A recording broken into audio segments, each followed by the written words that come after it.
Welcome back to the channel, guys. We are finally in the month of October, so we're going to be talking about the best baits for October bass fishing here. We're finally approaching that fall fishing, that magical window before winter comes, where the fish absolutely go crazy, they eat everything, and it's a whole lot of fun to catch some fish. We had our first cold front this weekend. Water temps are dropped down into the 60s now. It was 40 degrees as a low this weekend, like 60 as a high. Everything's starting to cool off, and those fish know that winter's coming and it's time to start eating. So today we're going to talk about my 3 favorite baits for October bass fishing, so stay tuned and let's get right into it. So October is probably my favorite month to bass fish up here in the Northeast, especially for smallmouth, but largemouth as well. They're very easy to catch, they're fat, they're healthy, they're willing to eat a lot of different baits. As opposed to pre-spawn, I like catching them then too, but this is probably one of my favorite months. November can still be good, but it starts to get a little bit too cold, and September has a little bit of a tough period in the beginning, but the entire month of October is amazing. If I could fish every single day in the month of October, I would. And starting with my number 1 bait here, this is one of my favorite ways to catch them all month long, is going to be a crankbait. There's a couple choices that I like to do with my crankbait here, depending on what I'm fishing for, where I'm fishing, and how I'm fishing it. So I have 2 different options here. I'm either going to fish a mid-depth crankbait or a square bill. Those are the only 2 that are on the table for me this time of year. Something that goes like 6 to 12 foot of water, and then the square bill. Those are pretty much all I really throw. You can pick your favorite for the mid-depth crankbaits. There's 2 that I really like, which is the 6th Sense 250 MD. This one's a little bit of a flat-sided bait. Works as that water temp starts to drop a little bit colder. And then the C6 and the C10 from 6th Sense as well. Those are mid-depth diving baits. Those ones are better for when that water's just a little bit warmer, still in that 60-degree range. Even the upper 50s would be an awesome crankbait. And what I'm going to do with this one is I'm going to fish those first points leading into creeks.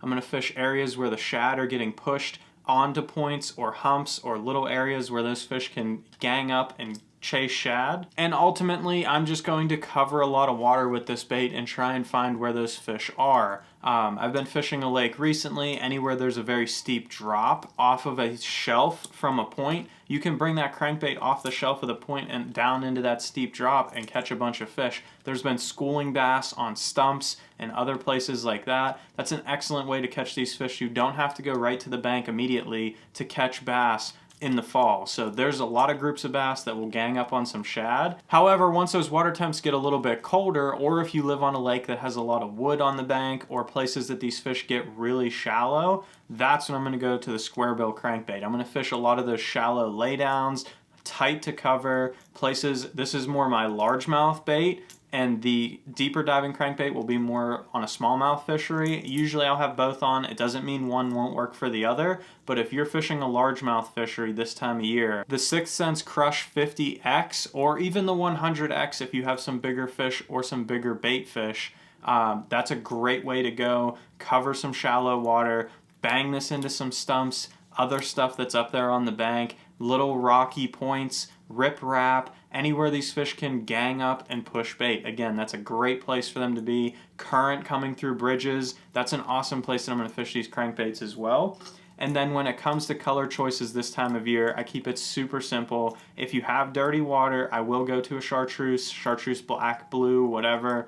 Very dirty water only. Other than that, if you have water visibility that's like a foot or more, maybe 2 foot or more, I'm just going to go with a shad pattern of any type. That's pretty much the only color I will throw. I'll throw a shad pattern. These fish are feeding heavily on bait fish, and that's what they're looking to do this time of year. So that's going to be my number 1 pick for October bass fishing, to just allow me to cover a ton of water and catch a lot of bass in a way that I really like to fish. My next pick for the month of October for bass fishing, this one probably could have been my number 1, and it is one that I've caught a ton of fish throughout the month of October on, is going to be a spinnerbait. I use it for smallmouth and largemouth. It will work for both. I use this in river systems a lot for smallmouth. I'll fish little grassy points that those fish can gang up and push bait to, as well as other little current break areas that those fish can wait and ambush bait as it comes by. This is an excellent way to cover a bunch of water as well as fish it effectively down those current breaks for some river smallmouth.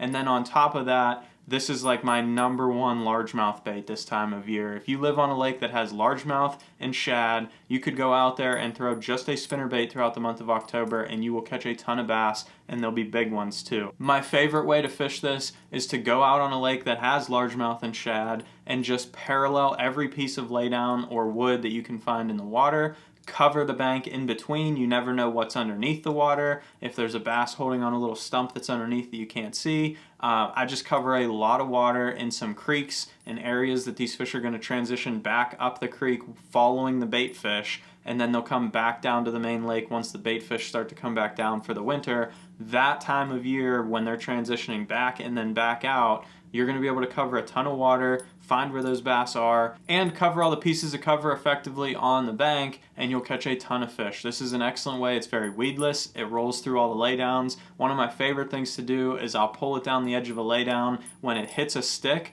I'll pop it free, and then I'll just kill it for a second, and that just drives bass crazy. I catch a ton of bass doing that as well. The other thing with this spinnerbait is that sometimes the bass suspend in the fall as well. So there might be a laydown, and I've caught numerous bass doing this, over 20 feet of water, 10 feet of water, something that your spinnerbait's never going to make it down to the bottom. You can parallel it where that laydown's laying over deeper water, and oftentimes they'll sit out on the tip of the laydown and wait for shad to come by. And the only real effective way to catch them is on a spinnerbait. And it even mimics the forage they're eating so well that it's hard for them to resist. This thing, anytime there's shad around, it just mimics bait awesome. The other thing with October is we have a lot of wind this time of year. We have a lot of fronts that move through pretty common and pretty often. That will bring a little bit of wind, and sometimes those finesse baits are even harder to fish, let alone not as much fun as throwing a spinnerbait. So when the wind blows a little bit, this is an excellent way to get them to bite. I will almost always put a trailer on here, some type of little swim bait, and then for color, I keep it really simple. I throw a chartreuse and white if the water's dirty, or maybe on like a cloudy day. And then on a bright sunny day, or just when the water's clear, I'm just gonna throw a straight white to imitate those shad. Double silver blades, or a silver and a gold if you have a little bit of cloud cover or dirty water, and that's really all I do with a spinnerbait. So the last bait for the month of October, and probably the most versatile one, is going to be a swim bait. So you've probably seen, if you've watched my channel long enough, me throw swim baits just like this guy right here for smallmouth all spring and all fall. It's one of my favorite ways to catch them. All this little setup is here is a 3.5 whale from 6th Sense on a 1/4 ounce ball head. It's a super simple setup.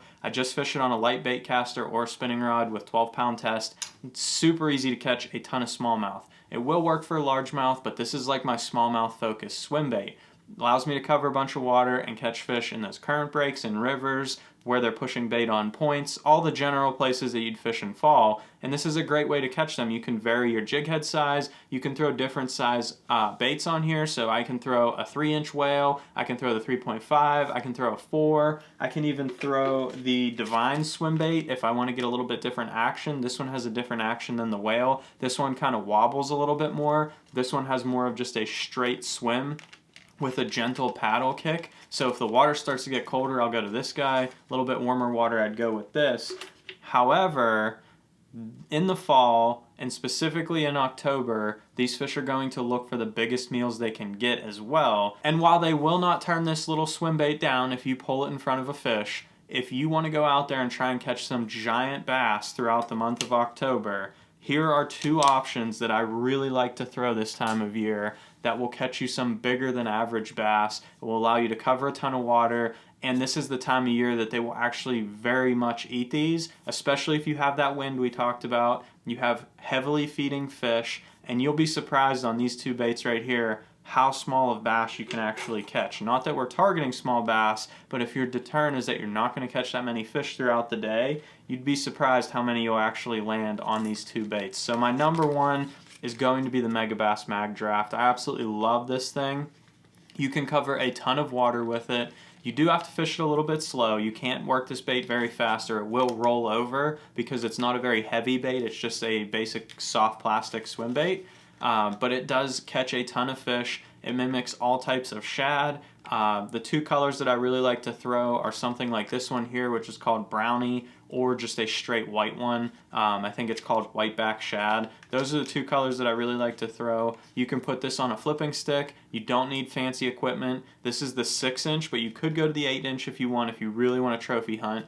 You can just cover a lot of water with this, mostly windblown points, rocky areas, stuff like that. I'm going to use it in those types of places. I'm not going to really fish it through grass or anything like that. You could get the freestyle if you wanted to do that, but that's the type of stuff that I'd be fishing that around. And then another one, rocky areas, windblown points, bridges, all those types of areas. This is the 6th Sense Trace right here. Just a hard swim bait option if you want to fish that as well. This is a 6-inch version. You can see very detailed shad pattern. It has a lot of flash to it. It has the green back. 6-inch shad. It looks just like a big shad that those fish can eat. And you can just cover a lot of water with this as well. This is a slow sinking version, so if you're fishing around docks and stuff like that, you can let it sink down in the water if you know those fish are near the bottom more. Or if you have grass and it's starting to die off and it's not quite touching the surface anymore, you can actually fish this across the top of the grass and fish it quicker.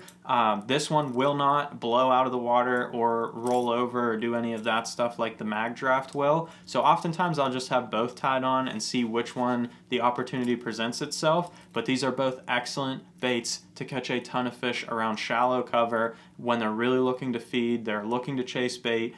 And if you want to catch a big one this fall, these are two baits that I would love to throw all October long. So I hope you guys enjoyed today's video talking about my favorite baits for October bass fishing. Get out there, catch a bunch of fish. This is one of the best times of year, so spend every weekend out there that you can. And if you want to see some other baits, check out the September baits that I did. These will also work throughout the month of October, especially if you live a little further south and those fish aren't fully transitioned over yet. So go and check that video out right there. Hit that subscribe button down below. Make sure you like the video if you enjoyed it, and thanks for watching.